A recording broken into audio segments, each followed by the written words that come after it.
Ladies and gentlemen, welcome once again to the Schomburg Center for Research in Black Culture. My name is Stephen G. Fullwood. I'm the project director for the Black Gay and Lesbian Archive, and I want to introduce to you our esteemed panelists this evening. Starting from my left, your right, we have Rhea L. Combs. Rhea L. Combs works in higher education as both an academic and higher education administrator. She focuses her efforts particularly around issues of race and social justice. In addition, Combs is a curator and has created exhibitions promoting African American documentary filmmakers and mid-career and emerging artists of color. Combs has curated exhibitions for organizations such as the Spelman College Museum of Fine Art, the National Black Programming Consortium, the Institute of Contemporary Art in London, and the ad agency Wyden plus Kennedy, among others. Rhea received her PhD from Emory University in American Studies, where her dissertation research examined the life and works of Marlon Riggs. Combs has published articles and essays on documentary film practice, African American women filmmakers, and contemporary African American artists. Currently, she is serving as the Director of Equity and Inclusion for Portland Community College and teaches at the Pacific College of Art. But she told me this evening that she recently accepted a position at the Smithsonian's National Museum of African American Culture and History to head up their Center for African American Media Studies. Ladies and gentlemen, Rhea Combs.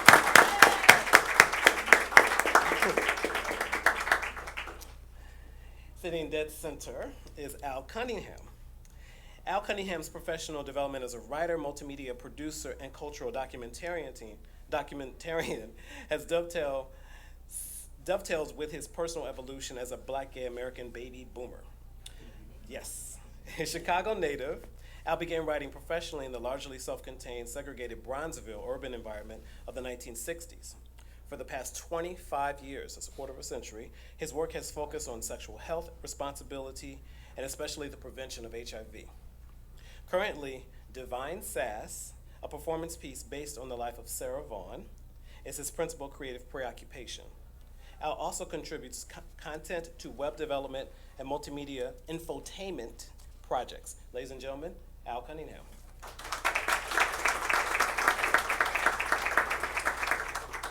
Last but not least, my lovely older brother, not too much older. I've known him since 1994, and he's a wonderful mentor and friend to me. His name is Cornelius Moore, and he's the co-director of California Newsreel, a nonprofit social issue film distributor and producer. He has been on staff since 1981 and has more than 3 decades of expertise in African American and other African diasporan cinema. He was a friend and colleague of Marlon Riggs and was Marlon Riggs' executor. California Newsreel distributes Marlon Riggs' works. Ladies and gentlemen, Cornelius Moore.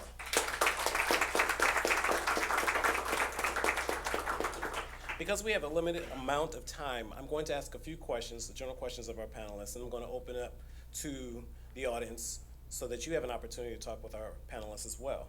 After which we will hold a raffle, and then we will make some announcements. Does that sound okay? Mm-hmm. Lovely. The first question I want to ask, I'm very interested in how you guys came about Marlon Riggs' work, or how you met Marlon. So starting from Rhea and then moving down, can we do that? Sure.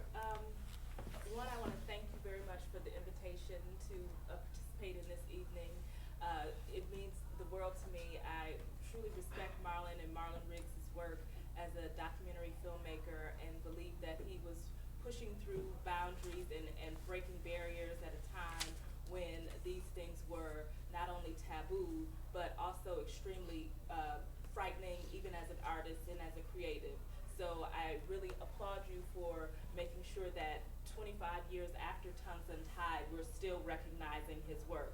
I'd also like to recognize Mabel Haddock, who is a founder and a former executive of the National Black Programming Consortium, who helped me to really foster my interest and passion and provide me with the support and sort of rigor and research resources that I needed at a very critical time of my dissertation and my academic background and career. And she's here, and I really want to recognize her.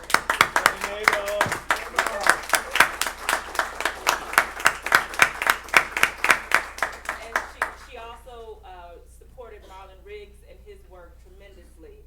And so she is one of the people who helped me to sort of foster this idea, but it was also in college when I first ran across ethnic notions, and I was in class with a colleague and friend of Marlon, Ron Simmons, was teaching my class at Howard University, and he literally said to the students, everything that you've learned up to this point, I'm going to re-teach you, and you need to be sort of taught about who you are and your history and how images and how sort of your understanding of yourself has been shaped by media, by advertising, and by popular culture.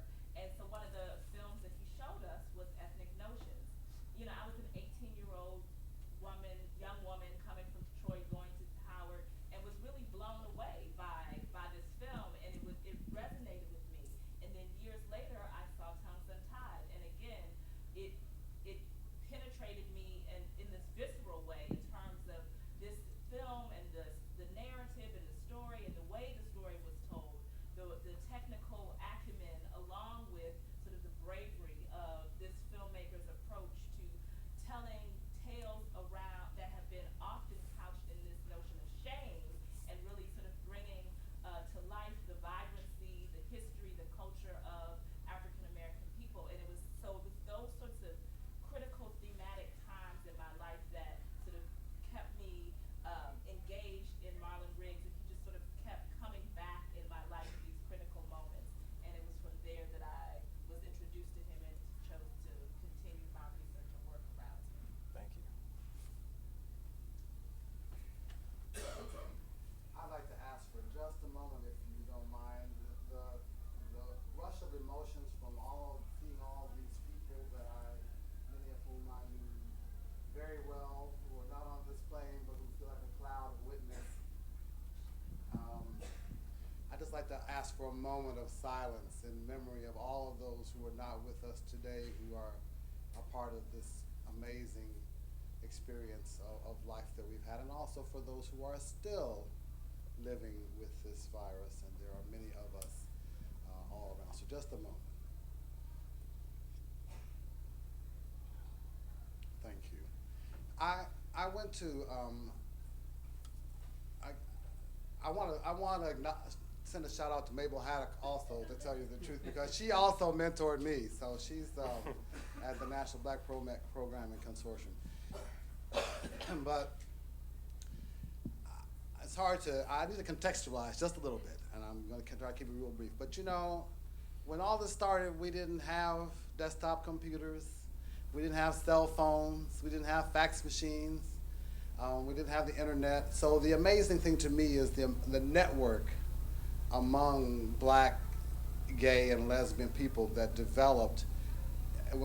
I know some of the questions have to do with East versus West, but I never felt that sort of disconnection. I met Essex Hemphill when I was in DC as the public information officer for the DC Commission on the Arts and Humanities, and my boss asked me to call him and ask him to censor his work for the purpose of and I said to him, I am going to say the words that I have been told to say to you, but they are not coming from me. And so he very he said, okay, I'm going to say these words to you, and they are coming from me. So Essex was my kind of connection then to the whole process and to Marlon. And when I moved to San Francisco in 1990 to become the media coordinator for the National Task Force on AIDS Prevention, Tongues Untied was already out there. We were being, denounced from the congressional floor. It was really just an exhilarating and kind of scary time. And I wasn't even Marlon. And so Marlon was working on this film the last one that we didn't quite see all of, Non Je ne regrette rien. And my boss was one of the people that you saw there, the one who talked about being out with HIV, Reggie Williams. So I was present, and I was when some of this shooting was taking place. And so the two things that were the most important for me were Tongues Untied, and then being in the process of all of these other productions that were, kind of rolling at various points of development at that particular time. And that's how I actually met Marlon, was seeing him at work and getting to know him in the context of doing what he did. Thank you. First, I want to thank Stephen for making this a very comfortable and easy process, this presentation on this evening. Really appreciate that. I met Marlon, a relationship with Marlon that's professional and personal. We met in 1986 in San Francisco, and we were on a panel of the Film Arts Foundation, which was at that time was a local independent film organization, deciding on, I think we were judging some films for a festival or some for funding. I couldn't remember now for sure. But there aren't that many black folks involved in independent media in the Bay Area. And so I've certainly made it a point to know everybody who was doing something. And so Marlon was really had great comments, really smart. I wanted to know this brother. So I made that point, but then he was working on Ethnic Notions at that time. And Ethnic Notions, for those of you who don't know, is a film looking at the history of anti-black stereotypes from antebellum times to the civil rights era. Thanks, Stephen. And California Newsreel came to distribute it in 1987, and I was the lead promoter for it. So because of that, I had the opportunity to have more dialogue with him and contact him and get his feedback and things. And I remember I submitted it to it was mainly we doing academic promotion. We get it shown in colleges and bought by colleges and the like. But I also submitted it to the NAACP Image Awards, and that's a story. And so we went down. I was surprised they did get nominated, and when you go to the Image Awards, you have to, it's like the Oscars. So you wear tuxedo, and I rented one, and Marlon had one too. So, well, actually, I was surprised he asked me to.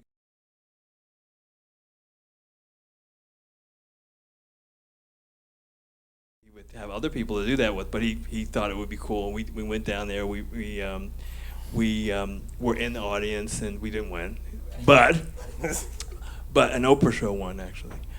But it was that through that whole process we got to be friends, and we also he also was telling me about an organization of Black gay men called Black Gay Men United that he was involved with, and ultimately he invited me to be part of that group.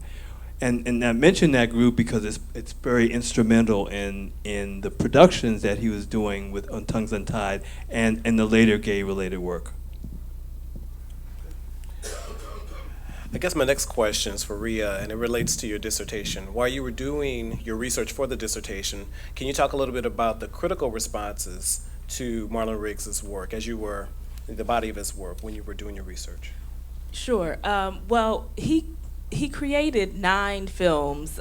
We just had the pleasure to see almost 3 of them, and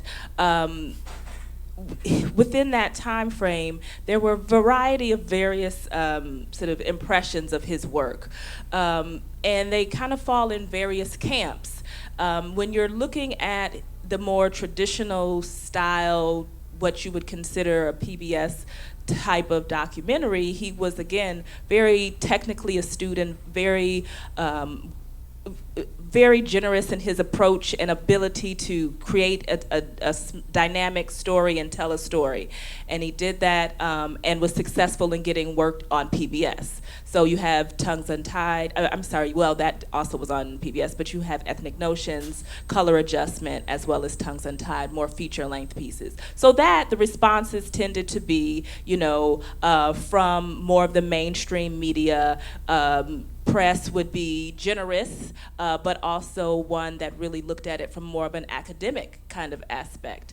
But then when Tongues Untied sort of exploded, if you will, in terms of PBS actually giving it funding, and saying it was going to have a national prime time screening, it literally all hell broke loose. Excuse the expression. And so then from there, you had the National Endowment of the Arts. You had Pat Buchanan, who was a presidential campaign, or was on during his presidential campaign. He came out and actually used a clip of the film without Marlon Riggs's permission, and basically used it in saying that this is what our tax dollars were creating this kind of pornography, as he coined it. So from there, you had a whole series of reactions that were extremely right-wing, that were really looking at the work in a very provincial and limited way, and him as an artist really sort of chastising him. And then the African-American community, it ranged in terms of the reactions and the responses. I remember there was a piece Cortland Malloy did in Washington Post that really kind of denigrated the film. It was quite homophobic in his response and reaction, and that was not atypical. That was just a response. Then you had other organizations and cities like Seattle, Portland, even Houston and Dallas, who refused to show the film, and African American church communities that were really up in arms. But then there was a whole nother sort of range of supporters and grassroots activists who got it and understood and really rallied behind the film. So just as the community is not a monolith, neither were, in my research, neither was the response to the film. But overall, I think there was just this really a rally cry that came from this that provided an opportunity for the community to see that this is a dynamic artist, an important story, and it was amazing, well done. And so I think that became the general response to the work. Lovely. Thank you for that. My question for both Cornelius and for Al is how, on the ground, I want to talk a little bit more about this community sort of response to the film. Can you guys speak to that? Al, can you talk about it? West Coast, East Coast? I mean, West. You're the East Coast. He's the West Coast. Right, I'm supposed to be the East Coast. You're the East Coast. Newark, yeah.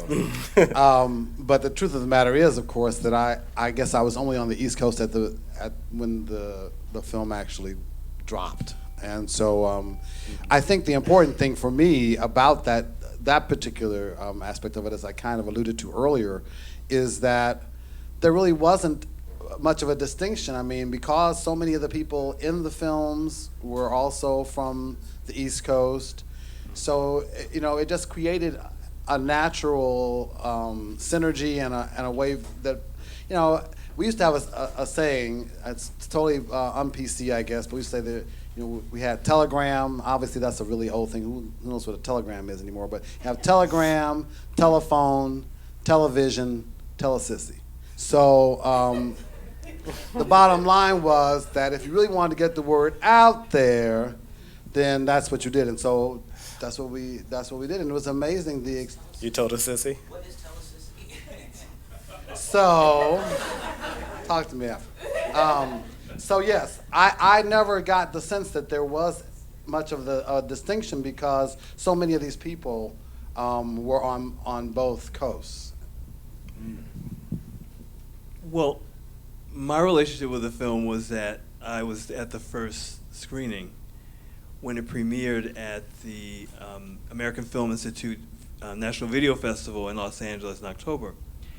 And I kind of participated in the film because Marlon used people in Black Gay Men United just as extras, and I think most of us did not have a sense of certainly the importance, but also what it would feel like, because we were in dance scenes and bar scenes, and it was light. There were some people who actually contributed music and performed, but still, too, that was a lighter part, and seeing it at the festival, I was recognizing how much there was joy and celebration, but there was also a lot of pain and hurt, and distress, and it took me aback when I encountered it. It was really well received. The audience at that festival was overwhelmingly white. People, media artists, filmmakers, and so that was a distinctive audience. And the second one was going to be at the Film Arts Foundation in San Francisco, and there was a festival related to that organization.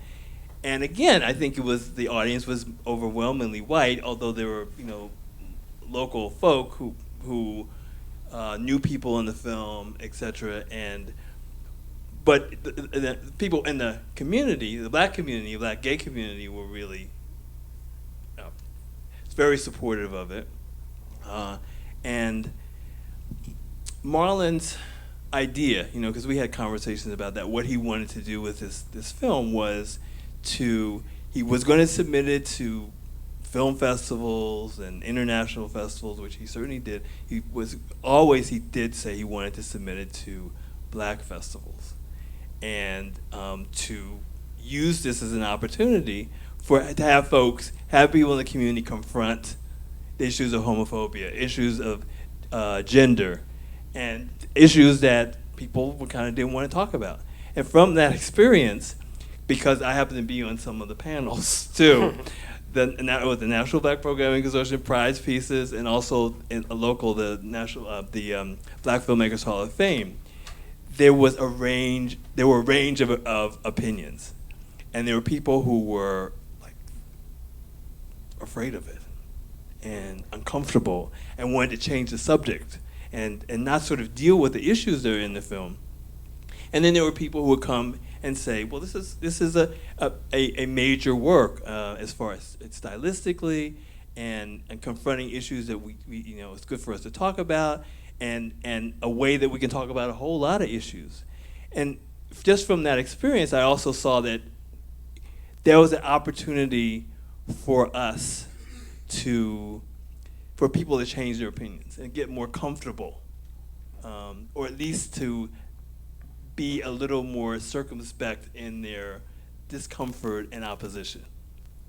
Nice, thank you.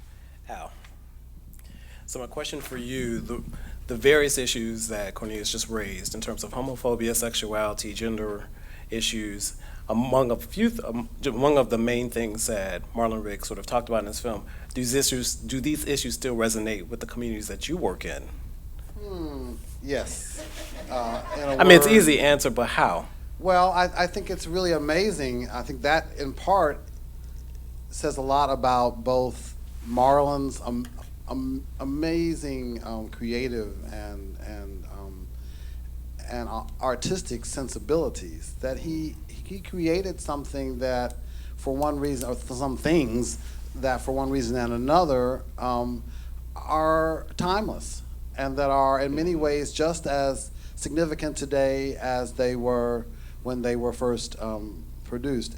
In particular, I guess for me, just because of its personal connection, Tongues Untied is just, if you go to San Francisco today, you won't have a very different experience than the one he had 25 years ago. Even in the last 10 years, there have been issues in San Francisco about black men being required to show 2 or 3 photo IDs to get into white gay bars. The same, San Francisco has a great image, and I love San Francisco. I lived there 11 years. I'm not going to knock San Francisco for the world, but the point is that the same kinds of, in many ways, for me to tell you the truth, a lot of the same issues between black gay people and other black people and black gay people and other gay people exist today just as they did then, and perhaps are even more dramatic, because we had Don't Ask, Don't Tell, which are the end of everybody wanted to be in the military, whatever, which was not a big issue for me, but it was for a lot of people. Marriage equality, a big issue for a lot of people, not a big issue in the community from which I come. So we have a lot of issues of, for want of a better phrase, privilege, on one side, and also just issues of denial and wanting, as Cornelius suggested, wanting to just not talk about these uncomfortable things on the other side. And so it's there is never a time for me when there isn't a good opportunity to use Marlon Riggs's work to push the envelope and to get people talking, because part of it is the discomfort that he builds into a lot of, and at the same time there is such a strong, as far as I'm concerned, he comes from such a very deep cultural place that you can't help but be drawn in on that level. And I think that is, for me, a point of great opportunity, educational, teachable opportunity. Would that we could have done some of these things with some of this all along.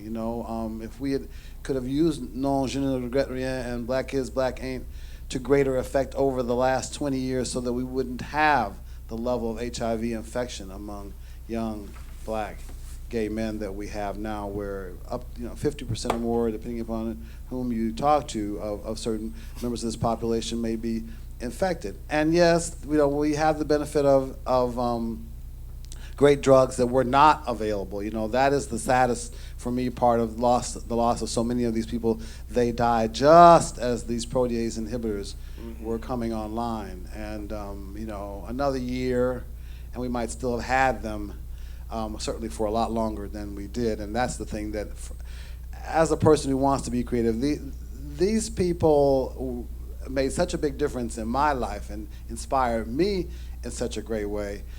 But I must admit, in their absence, I don't know, in my own grief, in my own whatever, it has not been as easy as I think it would have been if I could have had some of these folks to have called upon and to have continued to watch and to inspire me along the way. I think Cornelius wants to say something. Yeah. I wanted to address the totality of Marlon's work. Tongues Untied certainly is outstanding. He had made numerous films. We mentioned before Ethnic Notions, but there's also Color Adjustment, which looks at U.S. television and racism and the absence, or how a Black representation and misrepresentation. And Stephen and I were actually at a conference yesterday in Brooklyn College, looking at minstrelsy, and in color adjustment there is the section looking at television and some of the images and good times. And thank you, Rhea, for bringing having that in your dissertation, highlighting that, yes, about JJ and that as a contemporary image of minstrelsy. There's also, in Black is, Black ain't, looking at class issues within African American communities. So I see a continuum, like beginning with Ethnic Notions, looking at stereotypes and making a kind of work that spoke maybe more to a general audience, and him moving along where Color Adjustment is also kind of speaking more to a national PBS audience. But then with Tongues Untied and the films we saw tonight, and Black is, Black ain't, more specifically talking to Black folks about dealing with our issues amongst ourselves. And that's, looking at his films, I see that development. Before that, he also produced a Long Train Running, which I think is another wonderful piece where he basically looks at the history of jazz music in Oakland. And so, again, it was a general audience, and it was a critical moment in Marlon Riggs's life when, prior to that particular moment, it was about just creating documentary films. It was about creating fine work that addressed African American culture just in general. But once he became diagnosed in the late 80s when he was in Germany, when he found out that he had had to go into the hospital for kidney failure. And it was at that point that he wrote an essay called Letter to the Dead that is just remarkable. And it was clearly a declaration that I'm going to choose life, and I'm going to choose life at a moment when I've been diagnosed with basically a death certificate, a death wish has been sort of given to me, because we weren't medically at a place in the country where, and it's alluded to in the films that we saw today, whereby medicine was there, that there was a true understanding about what this disease can do and will do to you. And so he had to sort of, at 30 years old, 29, something really young, acknowledge that he's a bright man with the desire to create work. He loves his people. He is proudly African American, he's proudly gay, and I'm going to make a choice. And that choice will be to create art that blends the fact that I have a finite amount of time left on this planet. I'm clear about that, and I'm going to make sure that every waking moment is on purpose and is doing things that are going to push forward an understanding that my community, that my sexual identity and sexual orientation and my art are all as one. And I think those are the reasons that his work is really so inspiring, that the body of work does sort of have its own narrative arc, but that there are these critical sort of moments where chapters, sort of first chapter, second chapter, the final chapter occur. Can you keep the mic? Yeah, keep the mic. My question for you, as I build the archive, and I've been looking for material on Marlon Riggs, I know his papers are at Stanford right now, and I've been looking at the absence of scholarship when it comes to Marlon Riggs. I want to know how you would characterize that, because you're a champion of documentary filmmakers. Is it common within the sort of field that documentary filmmakers don't get the sort of critical response? But Marlon, like you said, 9 films, and this is an incredibly short amount of time to do that. So can you talk a little bit about that? Well, there is, I think, a range of answers to that. But Okay. generally speaking, documentary filmmakers will likely not get as much notoriety or kind of acclaim as some narrative filmmakers, then you just have the whole African American filmmakers versus sort of the film industry writ large, and that's a whole nother sort of sub-conversation or subtopic. But when it comes to, I think, this work, you also have to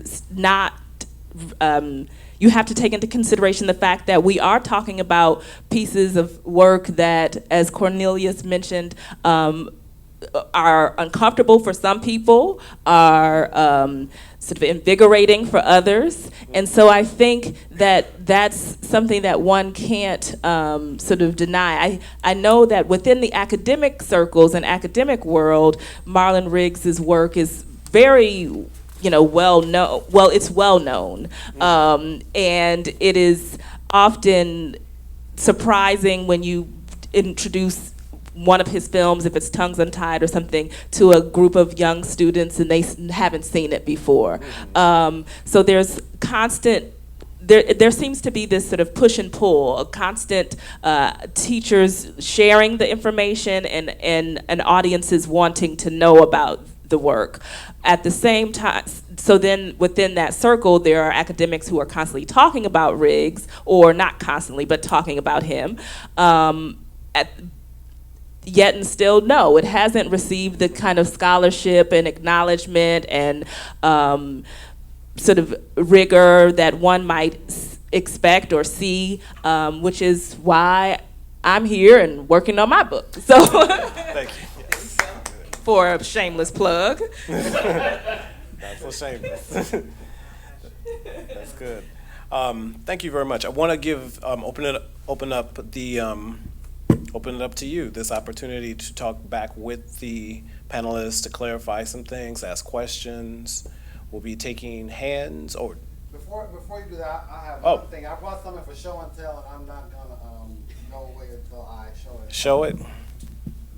This is an example of how we used Marlon's and Essex's and in this case Alan Miller's work in the community to really rally, the community, especially black gay men, around what it was that he was doing. And he was a celebrity. He was, notorious in a way that today would have made him, I'm sure quite a millionaire many times over if he had been so inclined to really exploit it.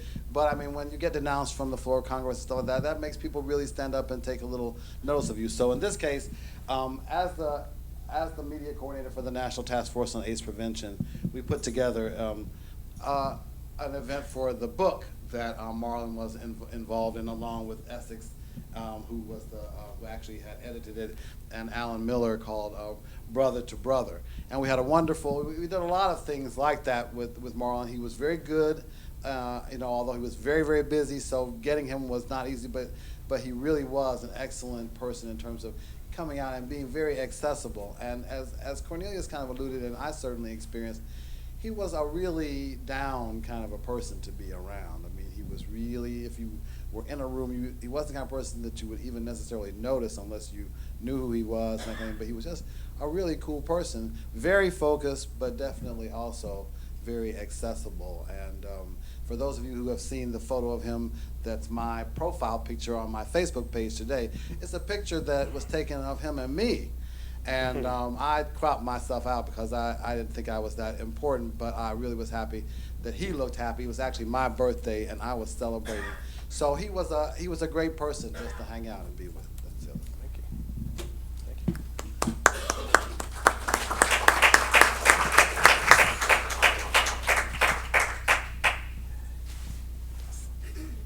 Thank you all for your presentation and for giving us a little bit of an idea of what he was like as a person. My question is for Dr. Combs. I'm wondering what class you were in when you saw the first piece and how you came about seeing the second one that led you to your work. Oh, I have to go back many years. My freshman year of college, I want to say it was like African American images or something like that. It was a cinema and communications related class. And then with Tongues Untied, I think it was, again, a cinema-related class, and my professor knew Marlon Riggs. So he kind of gave us a preview of the piece, and then that allowed me to watch it on PBS when it came out.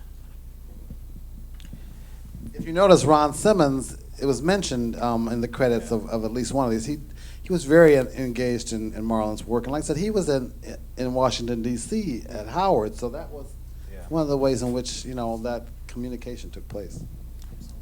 And to that point, there was, to what Al and Cornelius were alluding to and mentioning in terms of Marlon Riggs and his commitment to the community and his ability to sort of galvanize people.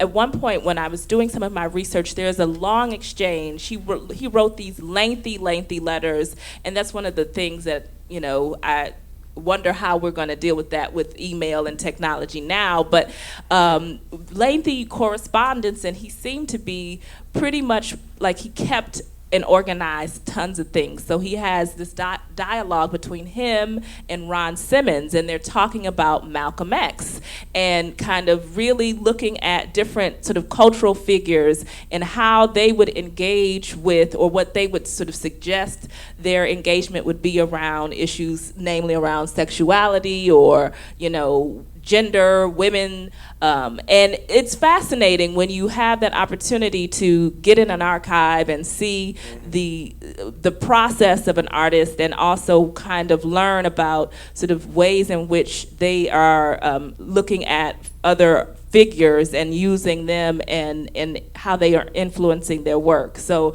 he definitely called on the community and looked at the community in a way that for not only for producing the work, but also providing an inspiration for the work. Another plug. California Newsreel is distributing all the works now on DVD, and we're also going to be making available streaming licenses really to institutions. But one of the things that we'll be doing, and the deadline that I have is May 1st, is to have up as much resources as possible about Marlon Riggs' work, critical articles, images, and the like. And if you go to newsreel.org, you'll eventually find it on May 1st. That information. I wanted to I also acknowledge someone else in the audience too. 'Cause one of the things that in Black is Black Ain't was was looking at color issues, and before that we have a very similar work by Kathy Sandler called A Question of Color, and she's in the audience today.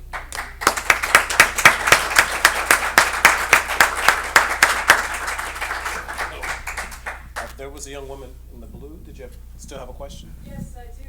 Thank you for speaking about Malcolm X. My question is, I want to know more about what his worldview of African people was. I saw a lot of African references.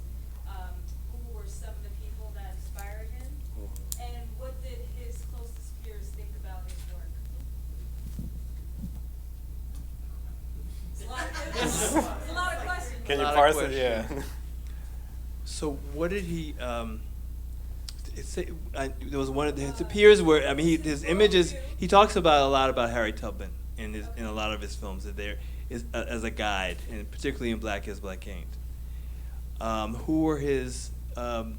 He had an interesting relationship with Isaac Julian because who made Looking for Langston. That's probably his most famous film. But they were releasing their Tongues Untied and Looking for Langston were coming out at the same time. And different kind of approaches. Isaac is more of an art school graduate, and you see that in his movies and the images and the way the films unfold. And Marlon has more of a journalist. Initially had a more journalistic kind of approach, but he subverted that when he really wanted to go beyond being that kind of quote unquote objectivity. I think that Essex Hemphill, of course, there's with Tongues Untied and working, that he was a very strong ally, artistic ally, and Ron Simmons, I think too. But he was very community oriented with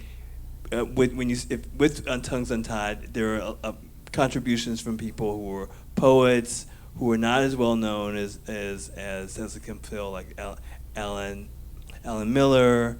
And other people like that who he incorporated, as much as possible, incorporated their work in collaborative fashion. Yeah. Africanist. That's interesting. I don't think Marlon would consider himself an Africanist or a Pan-Africanist. We never talked about that, and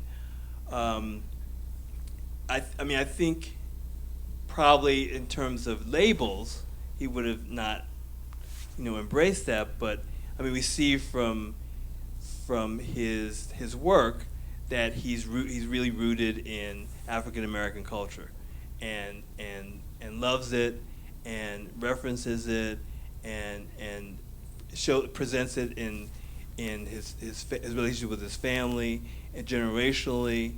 I think he's very Southern. And I think the best way to engage with that is to look at his work. But I would encourage Black is Black Ain't as the one to look at. Yeah, because there, to me, the running metaphor of the gumbo really sort of speaks to, if not an African diaspora, sort of a Caribbean, and just a sort of a beyond the immediate.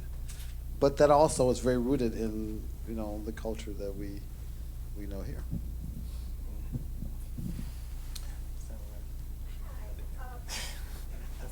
Okay, I just wanted to, I don't know, I guess I have a question, and then I actually wanted to make a comment because I got a chance to show my film work with No Regret. I got a chance to show A Question of Color, my documentary that was written to Schomburg with No Regret. In 1993, we had a theatrical run at the Film Forum, and it was an amazing experience.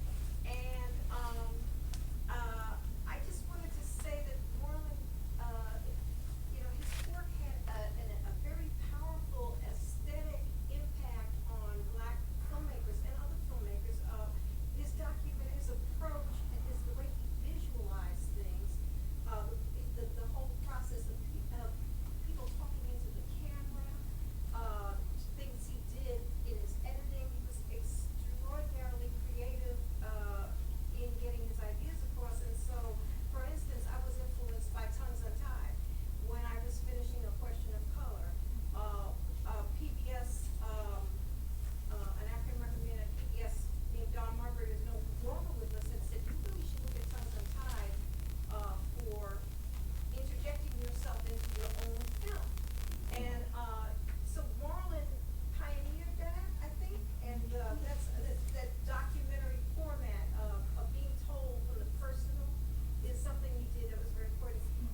Anyway, I just wanted to say that, I don't know, showing some measure of progress, or maybe because Marlon did what he did, you know, he was like one of the people that has pushed us forward, you know, on that, so that's all I'm saying. Thank you.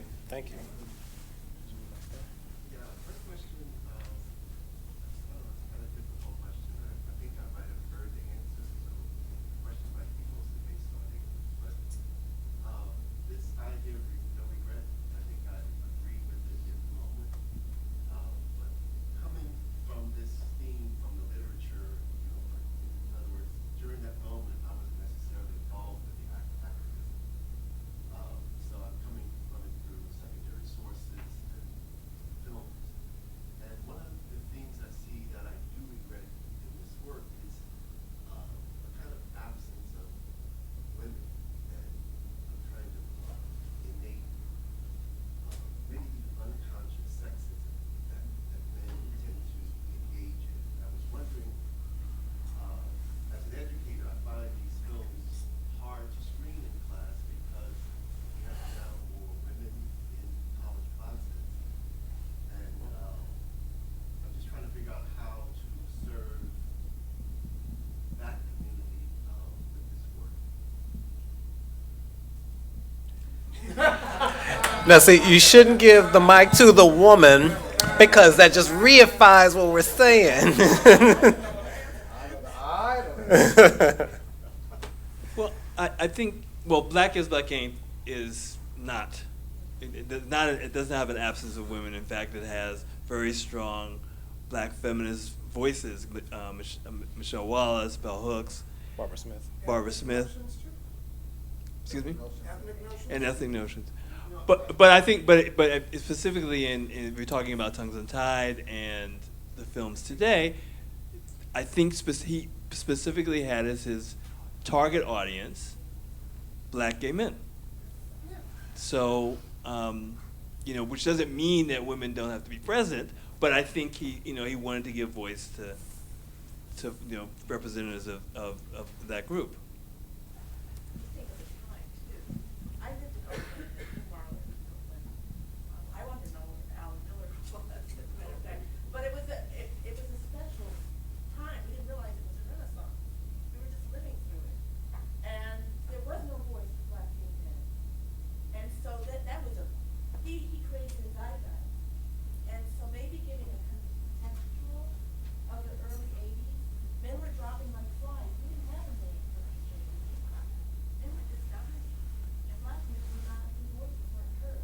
So that's why it was so important, so dynamic. Also, if you will, he was representing his experience. That's true. He, to expect him to presume to take up the experience of gay or lesbian or same gender loving women, might not even be fair. Particularly when he knew his days were numbered, as he was representing his experience. Yeah, I just wanted to add that the process of film is a communal effort, and that in this time of urgency, the mid to late 80s, there was a wonderful community of creative Black gay male voices who were pushing against the silence and the invisibility of the period, and pushing against the shame and confusion of HIV and AIDS, and the fact that so many of the men that we love were dying. So I just wanted to recognize the very strong East Coast presence in these films, because you see all the protest footage, that's New York. It's Harlem. And it was And you should know, I was thinking, a whole lot of it. yeah. He was in the film. Z. It was again pushing against the fear of being out in our communities, of being loud and being seen, being half dressed in the summertime and yelling at cute boys. It was all of that energy and excitement, and it was the song of Saint and Don Woods and Nancy Hemphill and Reggie Jackson and Joe Bean, and the books that we were producing at the time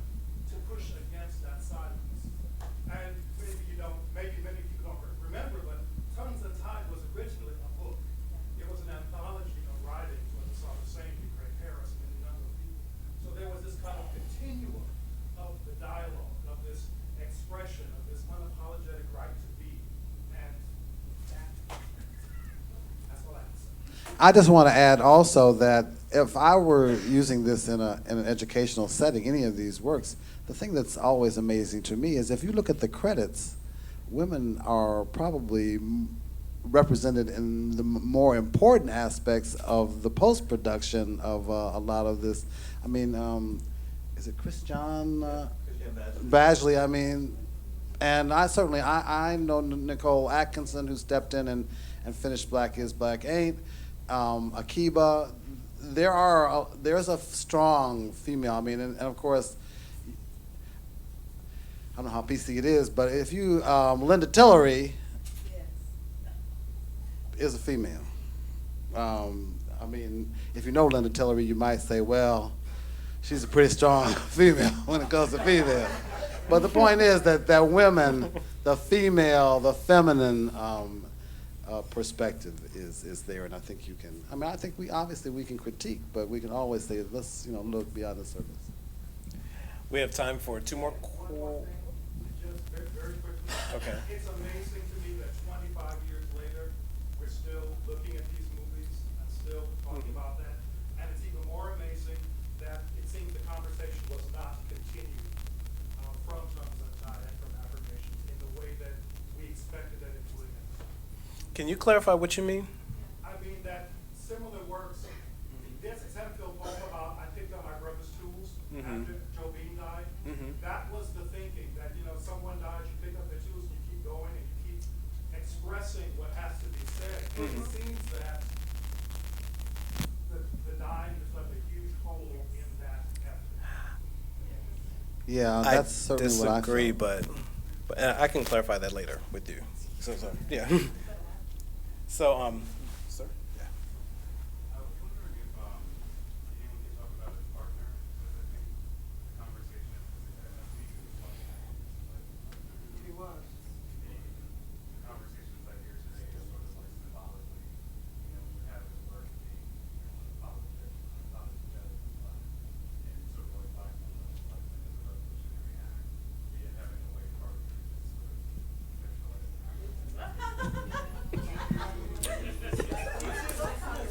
Well, I'm really glad you brought that up, because that was actually one of the things when I saw the film for the first time, and that was the last image. I was taken aback that he used that, and I think that Marlon, I wouldn't say Marlon was naive, but I also was a bit surprised that he was not cognizant that there would be a reaction to that. And I remember there was a review in Gay Community News by Carrie Ellen Johnson, which referenced that, to say that he watched the movie. This was before he met Marlon, and that he was overjoyed and by it. And then he found out that Marlon's partner was white, and he felt betrayed.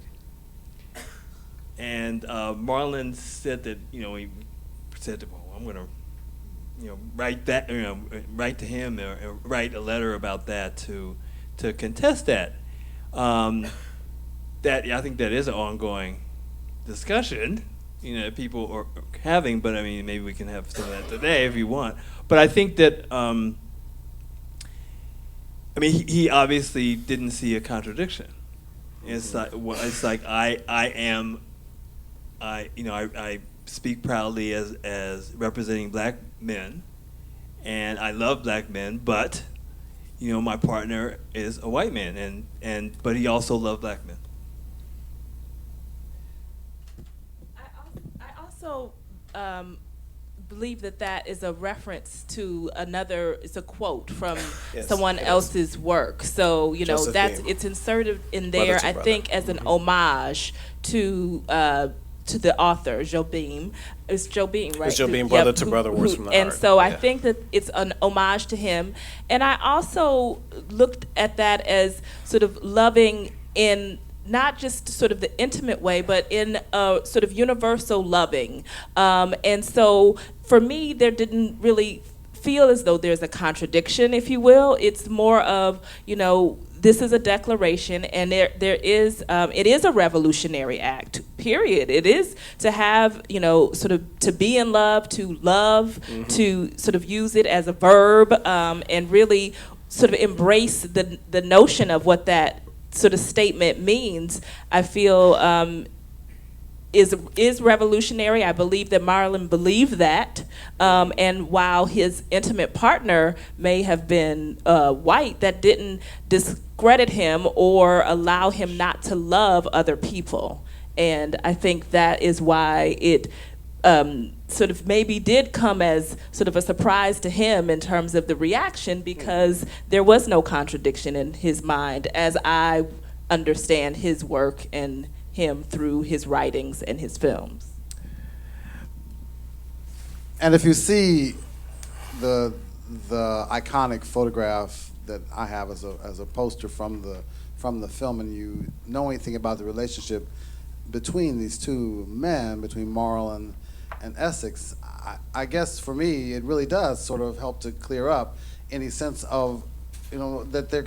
I think it says a lot about us as a society, and I'm certainly not in any way saying that there's anything inappropriate about that question, but I think it says a lot about us as a society that we can't be allowed to be both or to do both. That loving other black people should not preclude us from being able to love anyone else. And just also in Tongues Untied, so much of it is about black men not talking to each other and not acknowledging each other. And that statement is a call to counter that. Well, I'd like to thank our panelists today, Rhea, Al, Cornelius.